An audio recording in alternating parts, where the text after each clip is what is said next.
My parents tried to fix their adoption guilt by favoring my sister over me. They missed my life, said cruel things without realizing it, and expected me to apologize. Then my sister went nuclear. I am a 15F and I have an older sister, Lila, 17F. Recently I found out that Lila was adopted before I was born. My mother was considered infertile. I was a 1 in a million miracle baby that defied the odds. So she and my father adopted Lila. Throughout my life, they've been pretty good parents. They love us both, and they've never treated Lila and me any differently. But then Lila discovered she was adopted, and no, they didn't tell either of us. After some initial, "Why didn't you tell me?" and identity issues, Lila seemed fine. I don't know if she was, but she seemed normal. She was at first angry at them for keeping it a secret, but eventually cooled off. But for the past 4 months, my parents have been prioritizing Lila.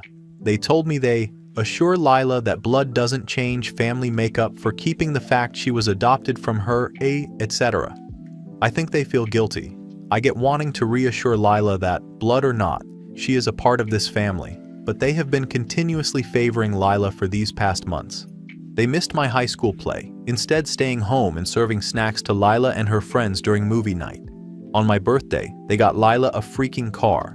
For my birthday, they've been going on dates with her, serving her favorite meals, getting her little gifts, getting nothing for me, and missing out on my things for Lila.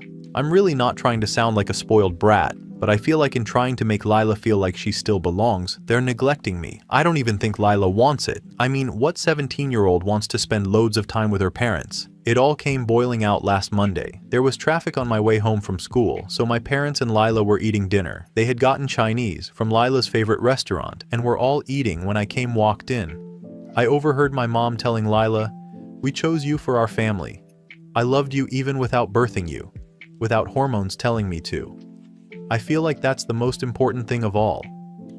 I don't know, but it kind of felt like a dig. It got me thinking, if my mom didn't give birth to me, would she love me any less? If it wasn't me she gave birth to, she won't ever know the difference. She would just love that child because hormones told her to. I blew up.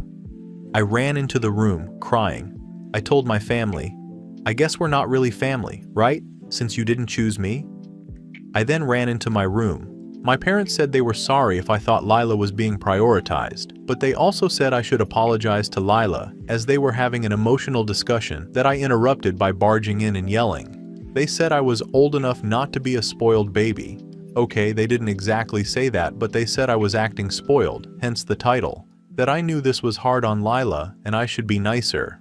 I'm just done. So exhausted and fed up with this all, I've barely spoken to them since Monday. So, Ada? Edit. Alright, I just wanted to clarify one thing. So, when my parents got Lila a car for my 15th birthday, they said it was for both of us. But in my country state, 15-year-olds are only allowed to drive with a learner's permit. My parents said they got me a car because it was my 15th birthday. I was gonna get a learner's permit, blah blah blah. But I couldn't drive the car until I had a learner's permit. And Lila has a driver's license, and the car was a pickup truck, a style Lila has said she always wanted, so it was pretty clear it was Lila's car. So, update time. First off, I've been reading all your messages and thank you so much. I honestly thought the vote would be a little more divided. So Lila and I took a joyride. Rereading my post, I think I was jealous and a little angry at Lila, which she totally did not deserve. Those were just my feelings. But anyway, Lila and I got to talking. Turns out she mentioned wanting to find her birth parents, which is how this whole mess started. My parents flipped, taking Lila wanting to find her birth parents as some kind of attack instead of simple curiosity. Things are definitely still rocky in my house, but Lila's on my side. We're both searching for her parents together. Some of you suggested showing this post to my parents. I think I'm gonna show it to my grandmother or my aunt first and get their advice. None of my family uses Reddit, so there's no chance of them coming across this post. I just want my parents back. Some of OP's comments. Commenter, NTA. Your parents are insane. Nearly 2 decades of good parenting is being destroyed by them, and they don't care. OP. Looking back now, I think my mom was always a bit of a narcissist and my dad a pushover. Like, she would buy me clothes that definitely weren't my style in an effort to make me more like her. But they're not bad parents, just made a few pretty big mistakes. Update 1. Update 1. So I am gonna talk to my aunt and grandmother, but first I thought I should update you because some things went down. So Lila confronted our parents, and by confronted, I mean blew up. They both cried. Turns out, she isn't over them never telling her about her adoption and really reamed into them for that. Should have been obvious, but I guess she just seemed fine to me. She said, "You're so scared of empty nest syndrome that you're gonna end up pushing 2 daughters away. I don't feel like part of the family with you guys favoring me and acting like I'm gonna run away at first glance."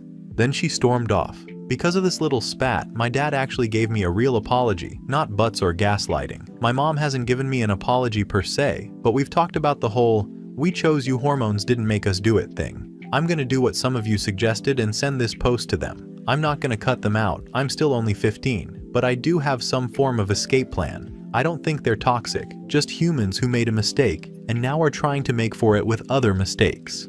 Update 2, K. I talked to my aunt and grandmother and they gave me some advice. My winter break is coming up, so I'm gonna stay with them for that week, just to let things cool off.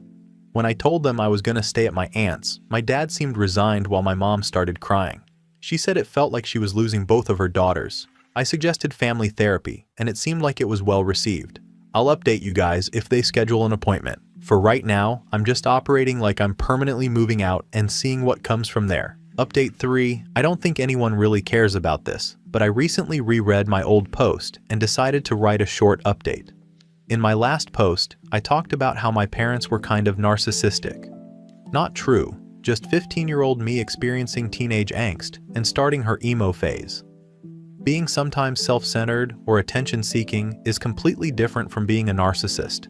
My experience doesn't even come close to someone who was actually raised under that abuse. It's a late apology, but I'm sorry. Lila and are good. Better now since she actually went away to college, and I realize I like spending time with her when I wasn't forced to be in her proximity. We send each other random memes and text, but we don't see each other that often. She did reconnect with her bio family. My parents and I flew out to meet them, and they were so nice. They gave her up because Lila had some health complications that required surgeries they could not afford.